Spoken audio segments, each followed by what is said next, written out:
Just నాకు goose bumps అండి ఇవన్నీ కూడా లేస్తున్నాయి సార్. మీకు ఒక విషయం చెప్పాలి, నేను అందుకే ఎస్పెషల్లీ మీరు ఈరోజు మిమ్మల్ని రాగానే ఇక్కడ చూడగానే నేను చాలా ఆనందంగా ఫీల్ అయ్యాను.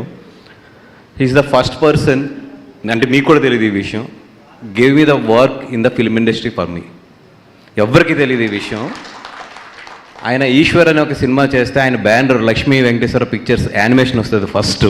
అది చేసింది ఇద్దరం చేసాము. ఒకటి నేను, రెండు ఈరోజు చాలా పెద్ద డైరెక్టర్ మారుతి రాజాసాబ్ చేస్తున్నాడు. మా ఇద్దరికి ఫస్ట్ జాబ్ ఇచ్చింది ఆయన. సార్ మీ దగ్గర ఫస్ట్ డబ్బులు తీసుకున్నాం మా కెరియర్లోనే, ఈరోజు ఇద్దరం కూడా ఇక్కడ ఉన్నాం. Thank you so much. అంటే మీ పక్కన నుంచి ఈ విషయం చెప్పడానికి ఇది నిజంగా చాలా మంచి రోజు దొరికింది. Thank you so much sir for the giving us that opportunity. అక్కడి నుంచే నాకు తర్వాత జానీకి ఆ లోగో జే వర్క్ చేయడానికి మారుతికి నాకు ఛాన్స్ దొరికింది. ఆ ఈశ్వర్ యానిమేషన్ చూసిన తర్వాతే, దాని తర్వాతే నేను అరవింద్ గారిని కలవడం కూడా జరిగింది. ఇదంతటికీ పునాది కూడా ఆయన బ్యానర్ లోగో యానిమేషన్ నేను చేయడం. థ్యాంక్ యూ అండి, thank you so much sir. Once again thank you very much అండి. అంటే భగవంతుడి దయలో ఒక మాట మీరు అన్నారు కాబట్టి చెప్తున్నా, నాకు తెలీదు. నా చిన్నప్పుడు 21 నుంచి నేను ఏది ప్రారంభోత్సవం చేసినా సరే, ఏది స్టార్ట్ చేసినా అందరూ చాలా నా చెయ్యి మంచిది అంటారు. అయ్యో బట్ అది నాది కాదు, చాలా మంచిది సార్.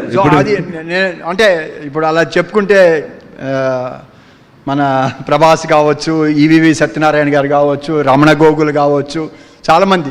బట్ ఏంటంటే హార్ట్ఫుల్గా కోరుకుంటాను బాగుండాలని. I don't have any negative ఉండదు. ఎవరన్నా కష్టాల్లో ఉంటే మాత్రం కంపల్సరీగా ఫస్ట్ నేను వెళ్తాను. ఎవరన్నా మంచి పొజిషన్కి వెళ్తే దూరంగా వెళ్తాను, ఎందుకంటే వాళ్ళ చుట్టూ చాలామంది చేరతారు, వాళ్ళు చూసుకుంటారు. మళ్ళీ కష్టం వచ్చినప్పుడే నేను వెళ్తాను. That is my habit. Thank you. ఇదంతా ఈశ్వరుడు అనుగ్రహం. నాకు I'm very happy sir. Thank you sir. Very kind.